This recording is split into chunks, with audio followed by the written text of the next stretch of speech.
하나님 말씀을 읽겠습니다. 구약 호세아서 6장 1절에서 3절입니다. 구약 성경 1261페이지입니다.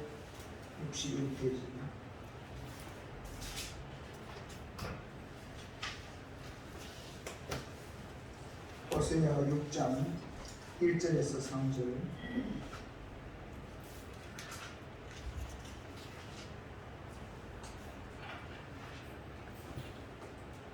제가 공부하겠습니다. 오라, 우리가 여호와께로 돌아가자.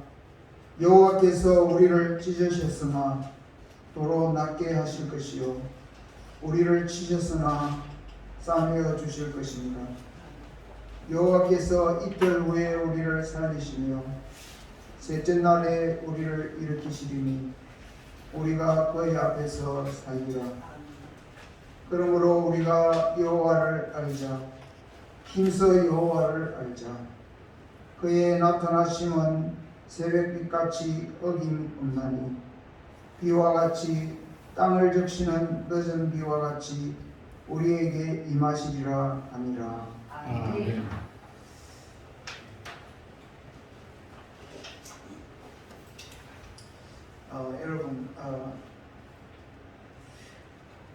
여러분 사랑하는 사람에게서나 또는 가족이나 친지로부터 또 친구로부터 오해를 받아보신 적이 있으십니까?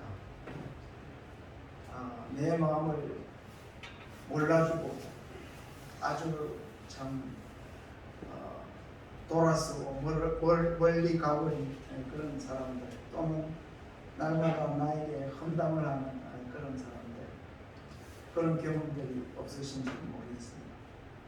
아마 다 그런 오해받은 경험들이 있으리라 생각합니다.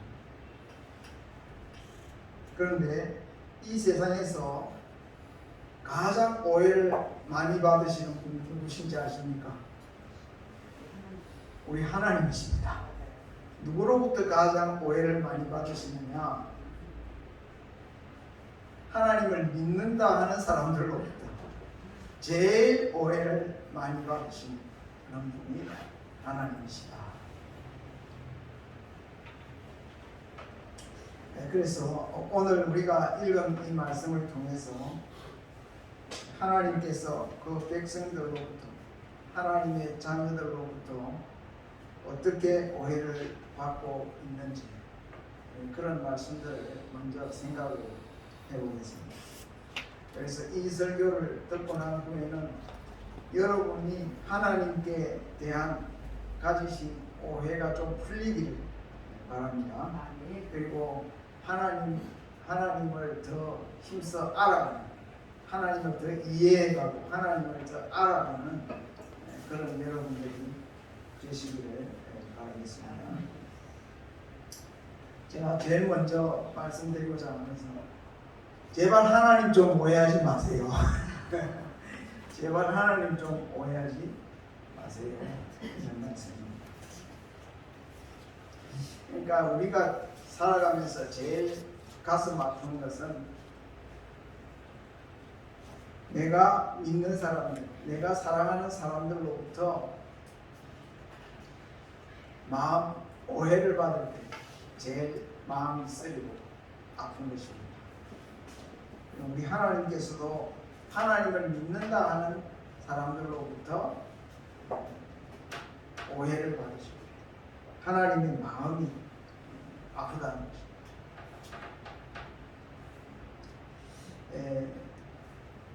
믿는 사람들이 하나님의 사랑을 제대로 알지 못해서 그 하나님의 사랑을 무시하고, 또 하나님의 사랑으로는 마치 양이 차지 않는 것처럼 그렇게 헐떡거리면서 이 세상에서 다른 사랑을 찾아서 헤매는 이러한 믿는 사람들의 모습을 보실 때에 하나님의 속이 그냥 찢어지듯이 아프시다 하는 것이 이 호세아 책에 기록되어 있는 내용입니다. 우리가 이 호세아서를 보면은 음행하는 여인을 하나님께서 호세아에게 음행하는 여인 고멜이라는 여인에게 결혼을 해라. 하나님 그렇게 지시를 하세요. 그래서 선지자인 이 호세아는 참 마음에는 내키지 않겠지만 하나님의 말씀이기 때문에 순종해서 음행을 하는 여인을 아내로 맞아들였어요. 그래서 남편으로서 이제 아내에게 진심으로 사랑을 이렇게 하는데 아내는 그 남편의 사랑을 그냥 무시하고 제대로 몰라주고 그냥 예전처럼 자꾸 밖으로 나가서 다른 남자의 사랑을 구하고 이렇게 음행을 하니 호세아의 마음이 어땠겠습니까?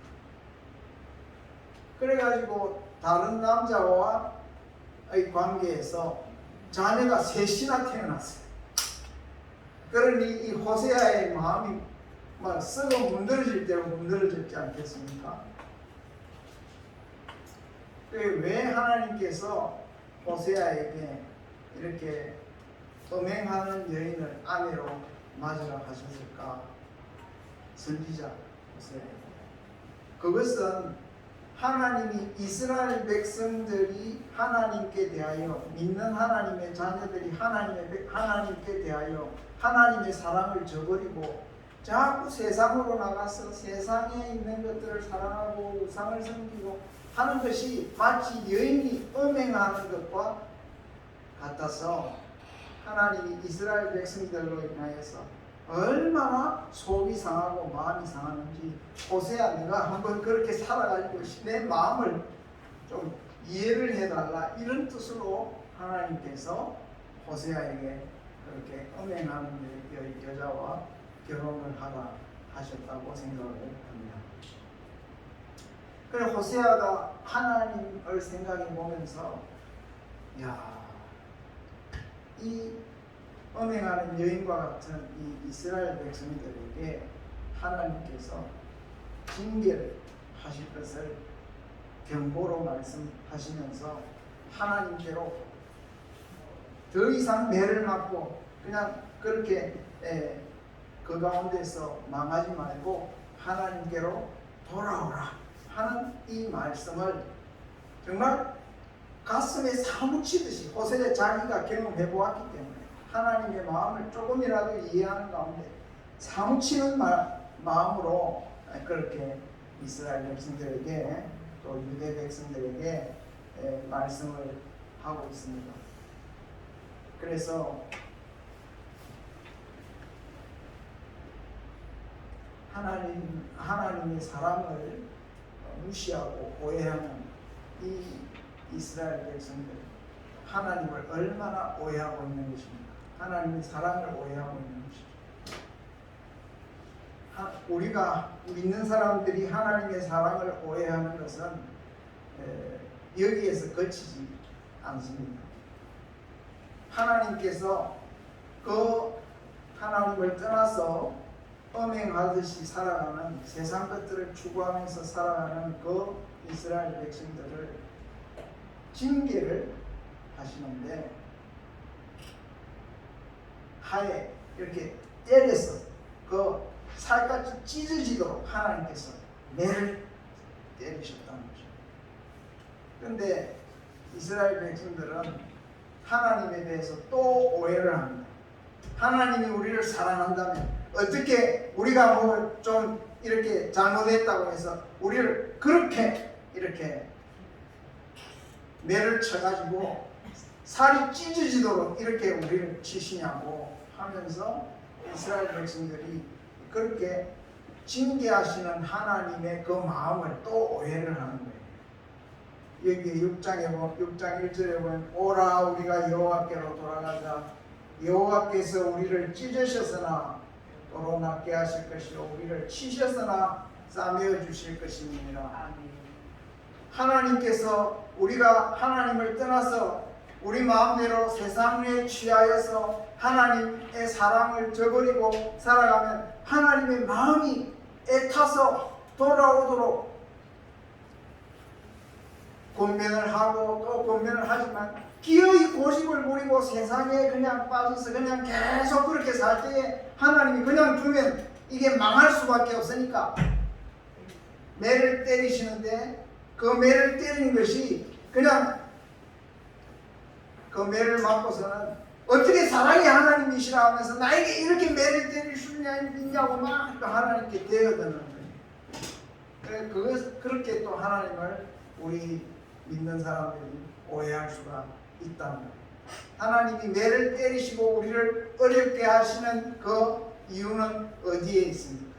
우리를 망하라, 죽어라 그렇게 때리시는 것이 아니라 거기에서 마음을 돌이켜서 하나님께로 돌아오게 하려 하시는 여러분, 하나님이 우리가 잘못하면 우리가 죄악의 고집 가운데서 하나님을 저버리고 세상으로 자꾸 달려가면 하나님은 우리를 사랑하시기 때문에 그리 가면 망할 줄을 알기 때문에 하나님이 매를 때리실 수 있는 분이심을 아셔야 돼요.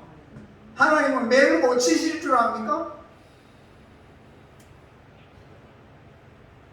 십자가에 못 박혀 죽으신 우리 예수님을 보세요. 그 하나뿐인 그 아들을 십자가에서 매를 치신 분이 하나님이세요. 죄가 있으십니까? 죄 없으신 분을 매를 치신 것은 바로 우리를 향하여 치신 매였다는 거예요. 우리가 죄악 가운데서 죽을 길을 가고 있기 때문에 그냥 우리를 그냥 때리시면 우리는 멸망할 수밖에 없으니까 대신 그 아들을 매를 치신 거예요.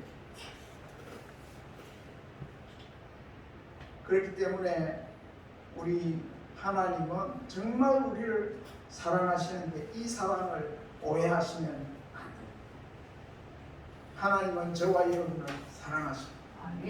얼마나 사랑하시면 그 아들을 십자가에 달아서 그를 매를 치셔서 우리의 죄를 담당하게 하실 만큼 우리를 사랑하십니다.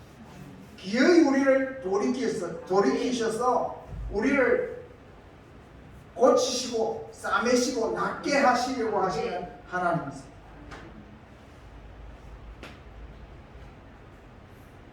그런데 또 하나님을 우리가 오해하는 것이 있어요.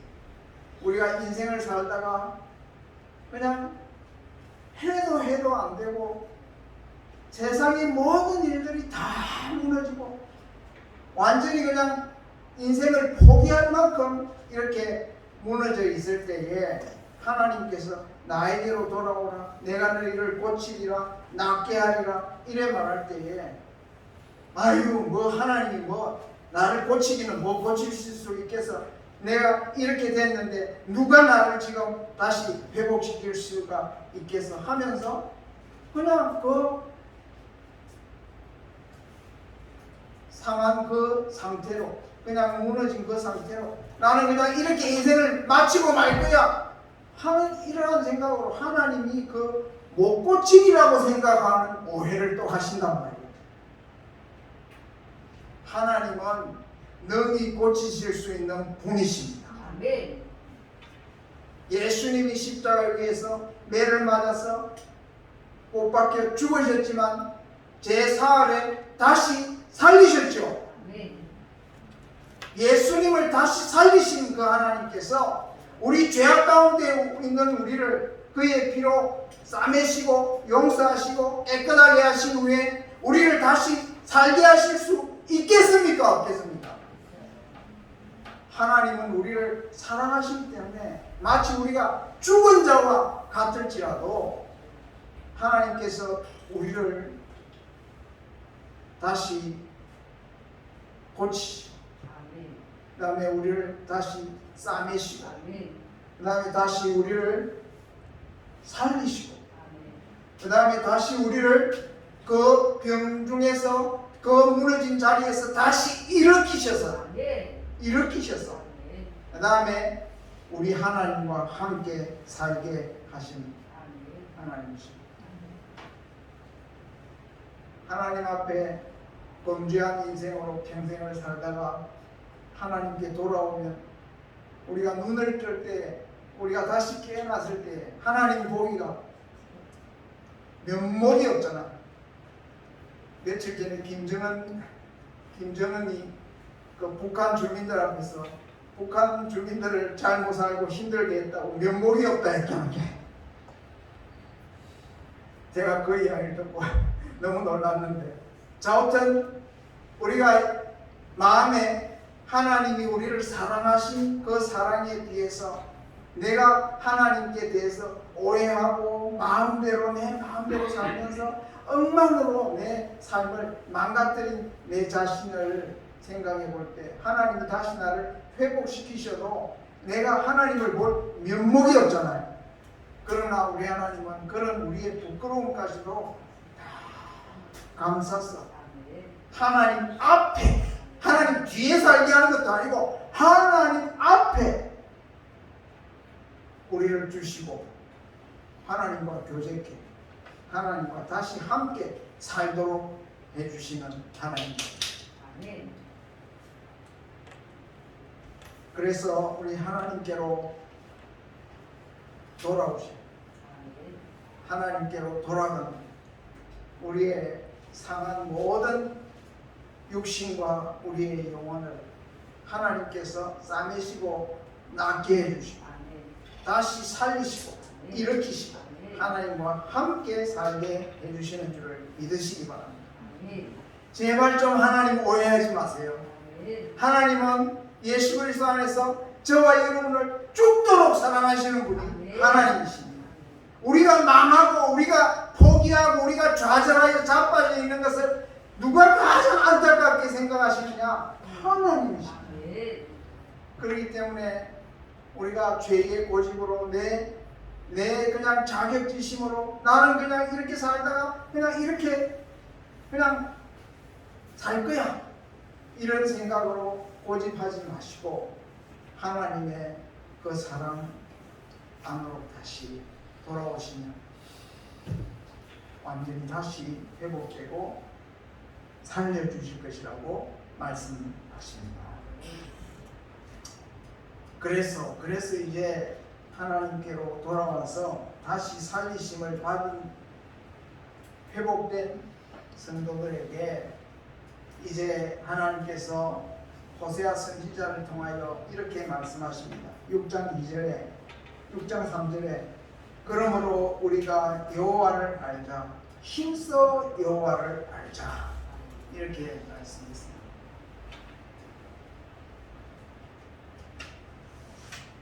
여호와를 알자 하고는 그냥 그렇게만 말씀하지 아니하시고 여호와를 힘써 알자 이렇게 말씀하신 것은 이 말씀에 강조가 있는 것입니다.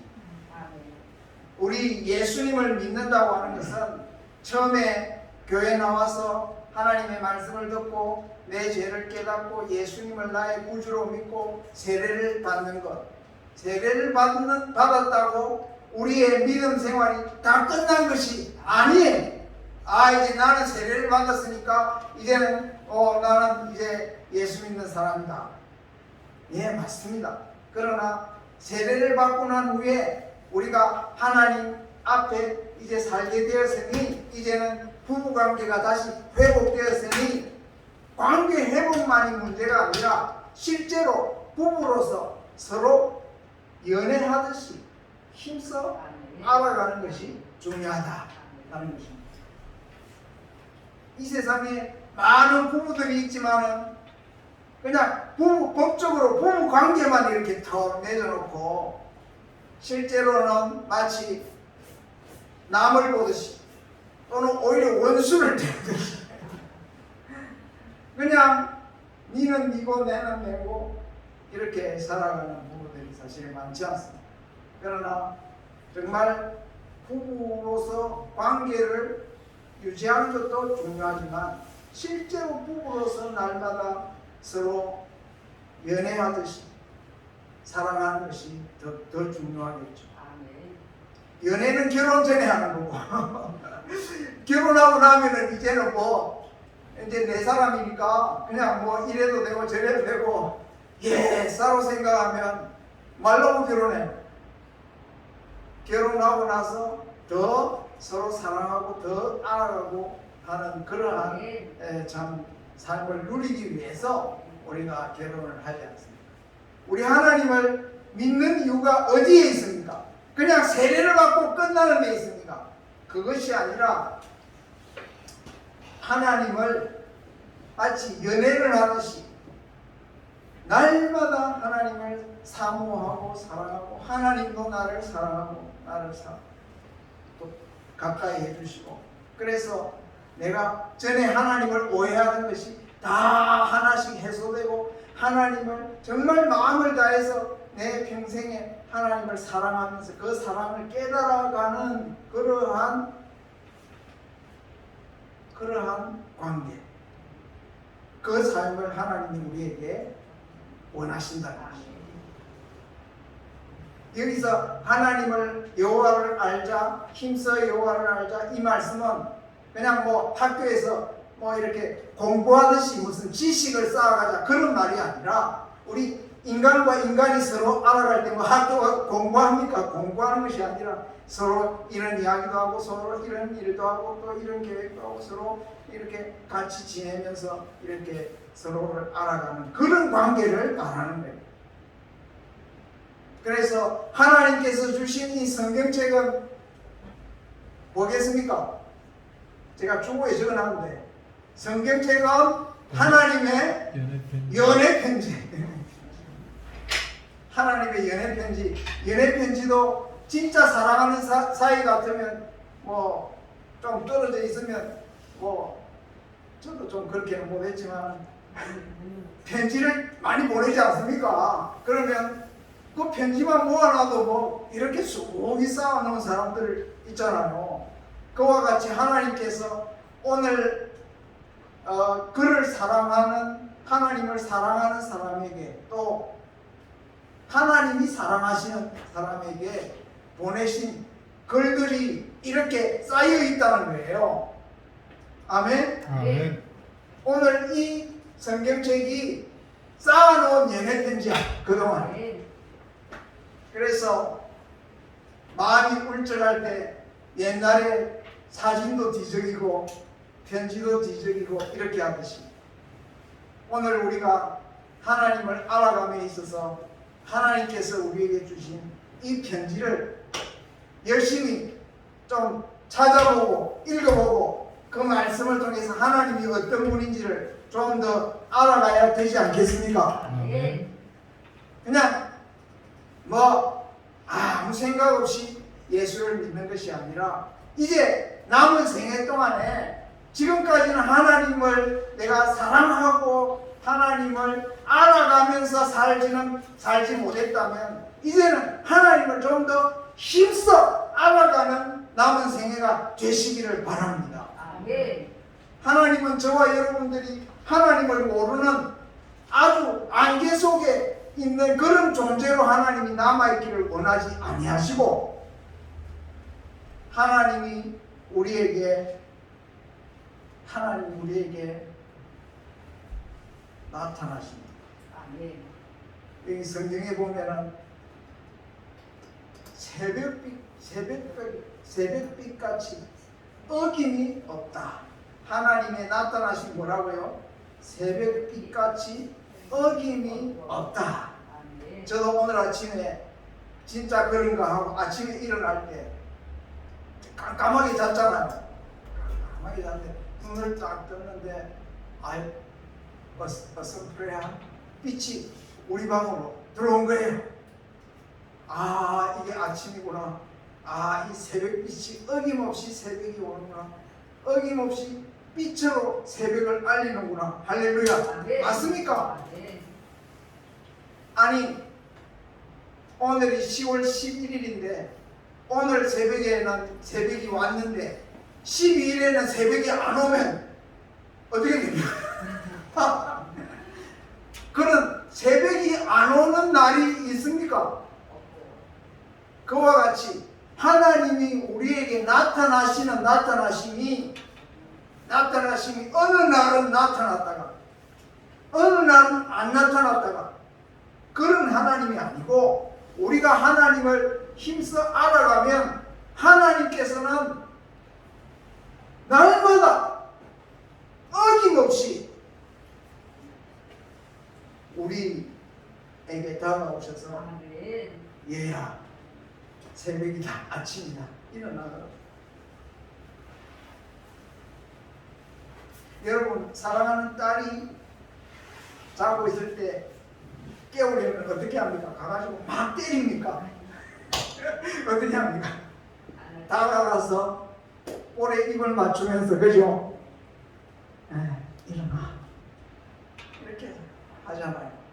그것과 마찬가지로 우리 하나님 우리를 사랑하시는데 우리가 점점 하나님을 알아가면 우리의 생활 속에서 날마다 우리에게 가까이 오셔서 아주 참 어김없이 하나님을 우리에게 나타내 주시는 분이시다. 예. 우리가 에덴 동산에서 아담과 하와가 범죄하기 전에 하나님께서 항상 아담에게 하와에게 찾아오셨어요. 그 동산을 함께 거니셨다 그렇게 말했거든요. 여러분 산책 갈 때 그냥 맹히 그냥 자기 혼자만 나가지 말고 강아지만 데리고 다니지 말고 하나님과 함께 동행하시기를 바랍니다. 아멘. 하나님과 함께 하시는 그러한 실제적인 하나님과의 교제를 이렇게 꾸준히 누리실 수 있기를 바랍니다. 아멘. 이제 남은 생애가 뭐 얼마나 되는지 10년이 될지 20년이 될지 30년이 될지 모르지만 지나간 세월은 하나님 없이 그냥 흘러버린 시간이라고 한다면 이제 다가오는 하루하루는 우리 하나님과 함께하는 생활이 되시기를 바랍니다. 아멘. 그렇게 하시겠습니까? 아멘. 얼마나 귀한 시간입니까?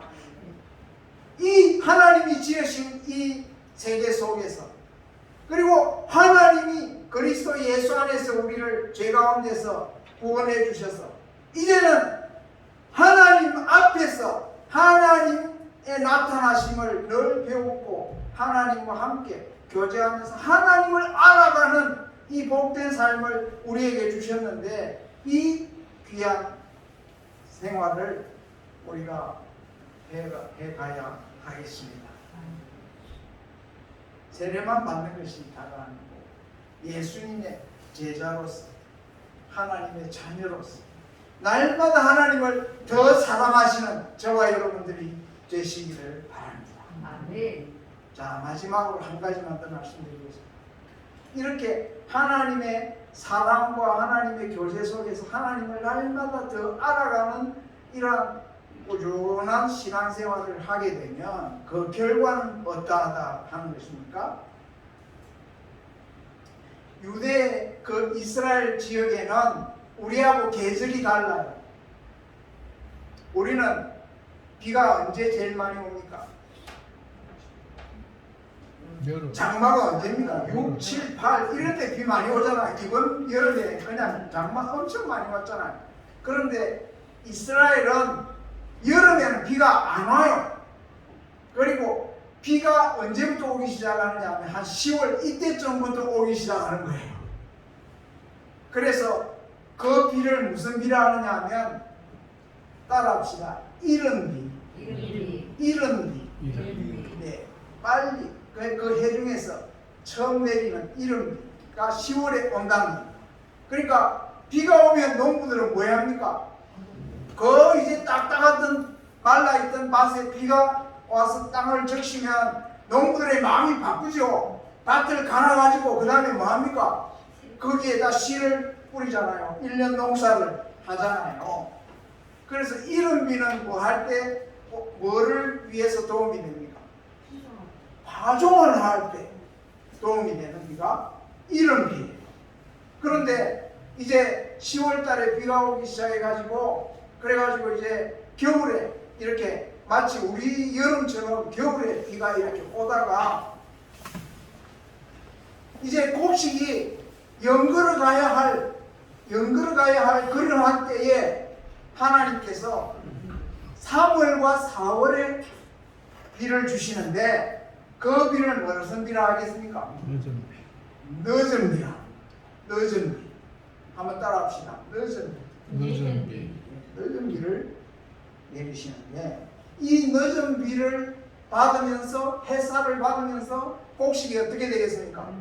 막 그동안에 다 자라지 못한 가운데 확 자라고 그냥 열매들이 막 맺히는 거예요. 여러분 사람도 언제 키가 많이 큽니까? 10대 때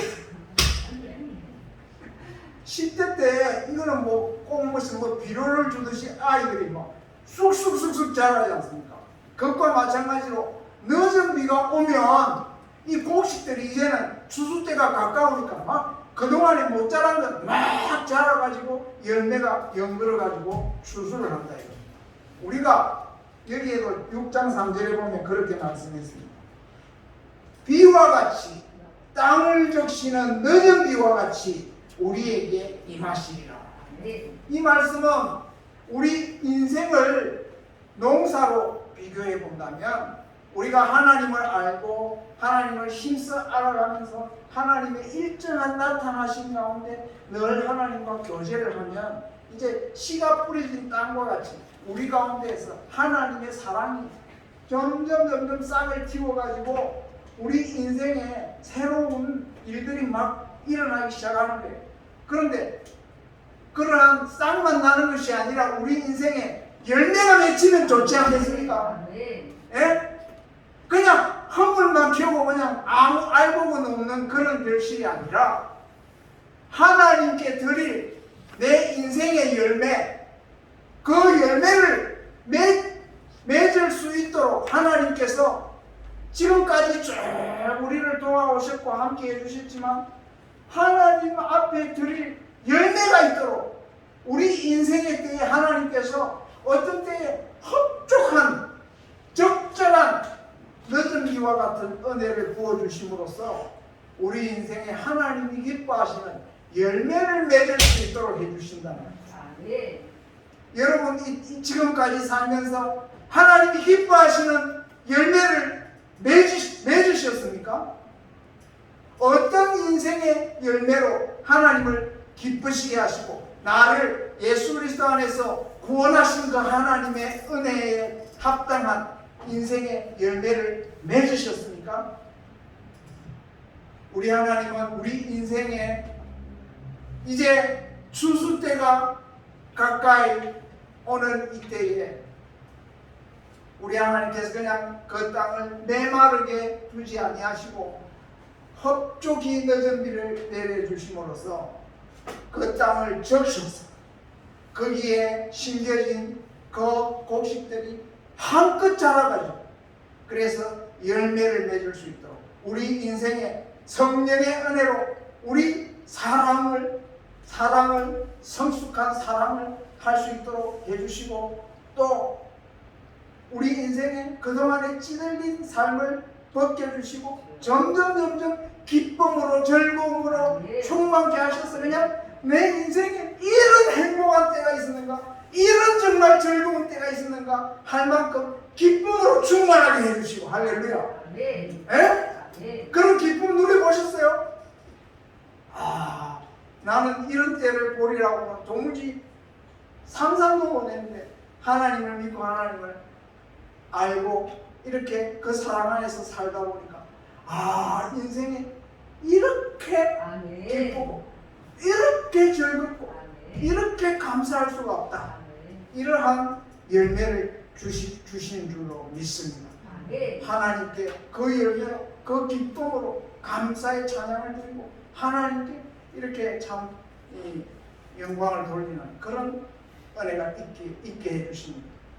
아주 전에는 걱정과 근심과 생각만 하는 온갖 갈등과 막 문제로 계속 찌들린 삶을 살아왔는데 하나님께 맡기고 의지하고 살아가니까 점점 하나님이 내 마음에 든든함을 주시고 평안함을 주시고 그래서 하는 모든 일들에 있어서 아주 흔들림이 없이 평안한 세상에 그 어떤 것도 흔들 수 없는 아주 든든한 이러한 삶을 하나님은 주신다면 이게 삶의 열매가 아니겠습니까? 여러분 그런 삶을 원하지 않습니까? 이게 하나님의 은혜와 사랑 가운데서 꾸준히 꾸준히 날마다 우리에게 어김없이 나타나시는 하나님을 만나고 하나님께 기도하고 하나님을 의지하는 가운데 우리 인생의 삶에 이러한 열매가 맺힌다. 아멘. 제가 지금 세 가지 말씀드렸어요. 사랑과 희락과 화평에 대해서 말씀드렸어요. 그것뿐 아니라 우리가 이 땅 위에서 어떤 어려움을 당해도 예전에는 조금만 어려움을 당하면 그냥 이게 내 인생의 끝인가? 우왕좌왕하고 불안해하고 그렇게 견디지를 못했는데 이제는 어지간한 어려움이 와도 그냥 하나님을 믿고 오래 참을 수 있도록 어지간해도 별로 흔들리지 않고 하나님을 의지하고 오래오래 사랑하고 참을 수 있도록 그런 열매를 주시고 아멘. 또 남을 불쌍히 여기는 마음도 주시고 또 참 맡은 일을 충성스럽게 할 수 있는 그런 마음도 주시고 아멘. 또 참 예전에는 온갖 잡것들을 온갖 더러운 것들을 막 이렇게 구하고 추구하고 아주 부끄러운 일들을 행했지만은 지금은 이제는 하나님 앞에서 그런 더러운 것, 악한 것들을 다 버리고 선한 것을 찾아 추구할 수 있는 마음도 주시고 아멘. 예? 아멘. 그런 것들이 그냥 되는 게 아니라 나이가 든다고 되는 게 아니라 하나님의 사랑으로 점점 그 안에서 성장해 갈 때에 우리에게 이러한 인생으로서 하나님의 지형을 받고 예수 그리스도 안에서 구원을 얻은 우리 인생으로서 우리가 하나님 안에서 누려야 할 정말로 값으로 다 따질 수 없는 은혜를 쪽이 받아서 이렇게 꽃을 피우고 열매를 맺게 된다는 겁니다. 여러분 지금 여러분의 형편이 어떠한지 간에 하나님이 이렇게 하실 수 있다고 믿습니다. 아멘. 오해하지 마세요. 하나님을 힘써하세요. 아멘. 그 사랑 안에 날마다 거하심으로써 인생의 열매를 맺으시는 저와 여러분들이 되시기를 바랍니다. 아멘.